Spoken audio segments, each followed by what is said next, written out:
What is Black girl syndrome and why is boredom dangerous to Black women? If your social media feed is anything like mine, you've been hearing about Black girl syndrome. Let's hop right into today's topic.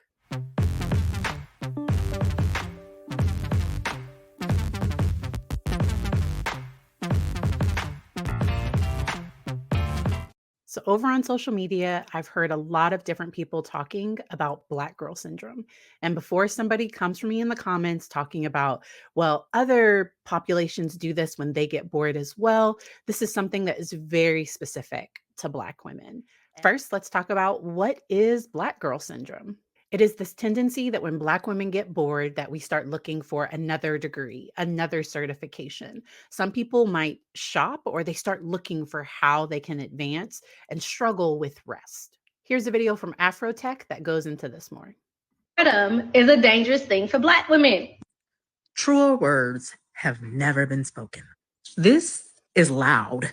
Like I literally was bored on January 7th at 12 p.m. By 7 p.m., I submitted an application for my MBA. By January 9th, I was enrolled in my first class. Oh, but there's more. I am scheduled to take 2 certifications for a Scrum Master, an advanced certification and a safe certification. I'll be sure to link the rest of that video in the description, but so many Black women on social media are talking about, I got bored and then I went back to school. I got bored and then it's so expensive. And I really think this is rooted in racial trauma because rest was not a luxury that Black women had. I remember growing up, my mom, if I was sitting on the couch not doing anything, she would almost get mad, like, what are you doing? And I'm sitting watching TV. That rest, work was what was rewarded. Rest had to be earned, and productivity was what came first. And I'm going to link another video by Dr. Raquel Martin. She has a phenomenal take on this as well. But with rest, I think it's important that we learn how to calm that. I got to get this, I got to do this, and I have to do all these things, that who I am and what I have and what I know, that it's never enough. You can do all of those things and still get passed over for the promotion. You can have all of these degrees and all of these things, and things still not work out the way that you want. Black women as a populace are the most educated group in America. But I think a part of this is rooted in that I gotta be better. I gotta do better. The minute there's quiet, the minute there's peace, that it's like, what should I be doing? And we don't know how to just settle and rest. So, something that I do is I actively practice mindfulness. And mindfulness isn't making my mind go blank or trying to, I don't know. The way I view mindfulness is it's focusing on what I want to focus on. So, if I am sitting watching TV, with my partner now. I'll be honest, I am not. So normally when I'm sitting watching TV, I am doing my notes, I am getting caught up on something. So I'm not great at this.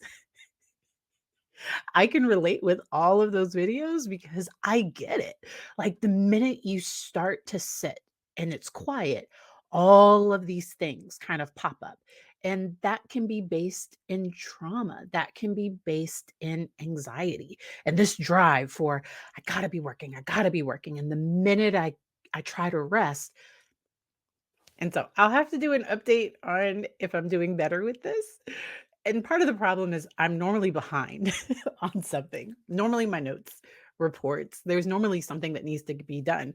I'm a licensed psychologist with years of experience. And even today, I'm on my way to a professional training and just constantly looking at the next thing. I'm working on my second book. I have 2 businesses. I have my private practice, and then I have the social media and speaking and all these other things. And so I am not speaking from a place that I have solved or fixed this. Like, I get it. And at the same time, I know that I deserve rest and that I have to take time to take care of me because when you don't, you get irritable. depression can creep in, anxiety and the worry. Everything can just take over your body. And then we're at a higher risk for medical concerns. And we have all of these other symptoms and issues going on that need to be addressed. And that just being able to take a moment and be, because so often we focus on what you got to do. I got to do this. I got to do this. I got to do this. And we don't just settle in, I can just be, and that's enough. And that if that's not enough for somebody else, that is their problem and not mine. With our child, we actively practice this. We have on anytime he's home, we have a quiet time. We schedule just 2 hours of quiet time. And this is a time where he's in his room. He doesn't have to sleep. He doesn't have to take a nap. Our child is 5. But this is something that I want to continue because I think it's important to practice rest. The same way we practice his reading, we practice writing, we practice all these other skills that he'll need for the future, our child will also need to know how to rest. My destination over on TikTok says it best. She says, rest is the prerequisite, it's not the reward. That we have to learn to get out of this mindset of, I gotta, I have to do all these things. Because when you do that, when you focus on those things, I rarely see people feel that it's enough and being able to settle in, I'm enough, I'm doing enough. And that's good enough for me. And that there are some people that I'll never be able to be enough for, and that's on them. Let me know if you have general questions or if you want me to go deeper into this topic, and I hope you enjoy the rest of your day.